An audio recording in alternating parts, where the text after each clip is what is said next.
Unregistered hukamnama कागज का value है सर। अनरजिस्टर्ड हुक्मनामा कागज का वैल्यू है सर, ये सवाल है। सवाल तो बहुत छोटा है, लेकिन इसका व्याख्या करने में थोड़ा समय लगेगा, क्योंकि हम अभी छोटा शॉर्ट लेक्चर दे रहे हैं और समयाभाव के कारण ही वो सब पुराना सवाल का जवाब नहीं दे रहे हैं। तो आज इस सवाल को हम सिलेक्ट किए हैं। जिन्होंने भी सवाल किया है उस सवाल का जवाब सुन करके समझ जाएंगे कि उनके सवाल का जवाब दिया जा रहा है। हम नाम उनका नहीं बता रहे हैं, और ये जनरल इंपॉर्टेंस का सवाल है। हुक्मनामा किसे कहते हैं? हुक्म का मतलब होता आदेश, ऑर्डर। अगर कोई कागज पर कोई व्यक्ति लिख करके कोई आदेश देता है तो उसी को हुक्मनामा कहते हैं, उस कागज को हुक्मनामा कहते हैं। किसी प्रकार का आदेश लिखा, जैसे कि कोर्ट में कोर्ट आदेश करता है तो जिस कागज पर आदेश लिखता है उसको ऑर्डर शीट बोलते हैं, या आदेश पत्र, आदेश पत्रक या आदेश पत्र कहते हैं, ऑर्डर शीट जिसमें लिखा जाता है। तो ये जो कोई अधिकारी पदाधिकारी किसी कानून के तहत आदेश पारित करते हैं तो उनका जो कानून से संबंधित मामला रहता है उसमें उस कानून के अनुसार जो फाइल तैयार होता है, या तो फाइल पर होता है उस आदेशिका बोलते हैं, या फाइल होता है उसके ऊपर वो आदेश रहता है, या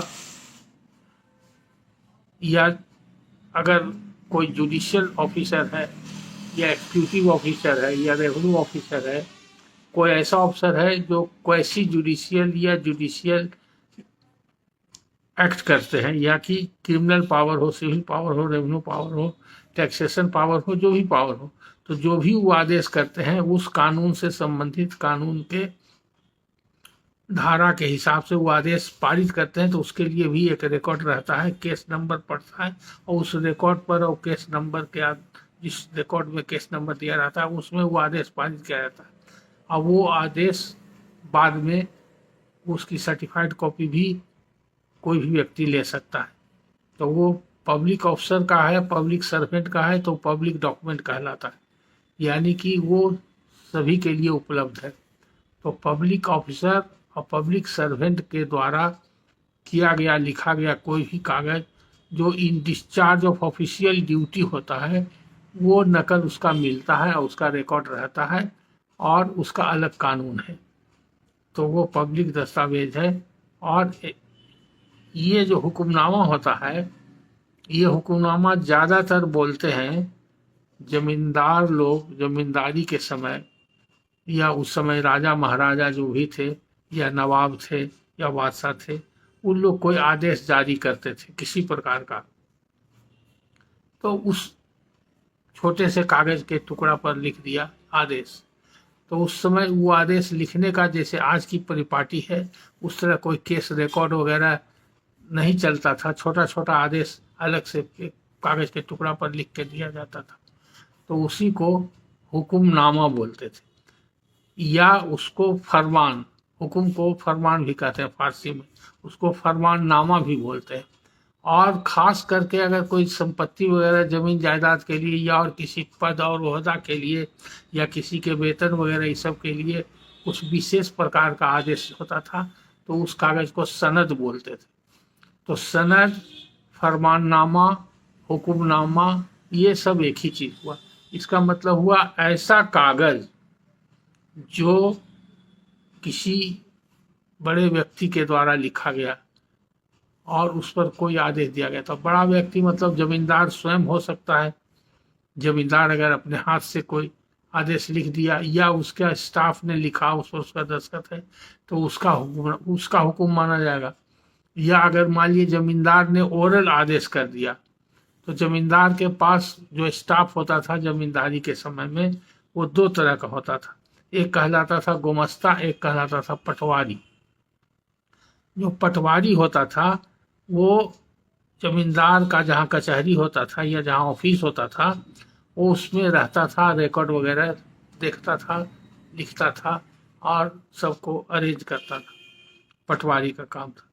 और गुमस्ता का काम क्या था, वो कर्मचारी जैसे गांव में जा करके रैयत से मिलना और बाकी डेवलपमेंट का काम देखना या मालगुजारी वगैरह वसूलने का काम करना, ये सब गुमास्ता करता था। तो अलग अलग सब काम बटा हुआ था। तो कभी गुमास्ता भी दस्तखत लिखता था, या जो स्टाफ अवेलेबल रहा, जो जैसा जितना बड़ा जमींदार रहा। बहुत से जमींदार छोटे छोटे जमींदार थे, तो वो लोग अपने हाथ से अपने कलम से लिख करके और अपने दस्तखत कर दिए, तो वो भी हुक्मनामा हो गया। या कोई बड़े जमींदार थे तो उनके यहाँ हुक्मनामा का फॉर्म छपा भी लेते थे लोग, छपा हुआ फॉर्म रहता था और उस पर मजमून अपने से लिख के या अपने गुमास्ता पटवारी या और कोई मैनेजर मुंशी स्टाफ से लिखवा करके उस पर दस्तखत कर दी। और कभी कभी जमींदार का न उस पर दस्तखत होता था और न जमींदार के द्वारा लिखा रहता था, जमींदार के बिहाफ में ही गुमास्ता पटवारी या उसका मैनेजर लिख देता था कि आदेशानुसार ऐसा ऐसा जो भी आदेश उसमें हुआ है। इसका मतलब माना जाता था कि बाई ऑर्डर ऑफ जमींदार। जैसे अभी आज के तारीख में आप देखिएगा कि बिहार सरकार का आदेश जो भी निकलता है तो उसमें लिखाता है बाई ऑर्डर ऑफ गवर्नर। वो जो भी ऑर्डर होता है सरकार के बिहाफ में, जो भी ऑफिसर पदाधिकारी लिखते हैं, दस्तखत करते हैं, नीचे के पदाधिकारी सचिव, प्रिंसिपल सेक्रेटरी, ज्वाइंट सेक्रेटरी, जिस विभाग का जैसा हो, लेकिन वो आदेश सरकार का माना जाता है। सरकार का मतलब बिहार सरकार का। तो बिहार सरकार का जो सबसे हेड होता है उच्च पदाधिकारी, वो गवर्नर है। तो लिखा जाएगा बाई ऑर्डर ऑफ गवर्नर, और या हिंदी में रहेगा तो राज्यपाल के आदेश से, या उसमें नीचे में दस्तखत सचिव का रहेगा लेकिन ऊपर में रहेगा राज्यपाल के आदेश से। तो माना जाएगा कि बिहार सरकार का आदेश है और उनके अधीनस्थ, बिहार सरकार के अधीनस्थ जो सक्षम पदाधिकारी हैं उनका उस पर सिग्नेचर है। तो वो सिग्नेचर जो है सरकार के पदाधिकारी के हैसियत से सरकार के आदेश को आगे बढ़ाने के लिए उस पर दस्तखत किए हैं, या कार्यान्वित करने के लिए, या जहाँ उनको भेजना है, जिसको जाना है, जो डायरेक्शन देना है, उसके लिए उसमें कोई कार्य करना है।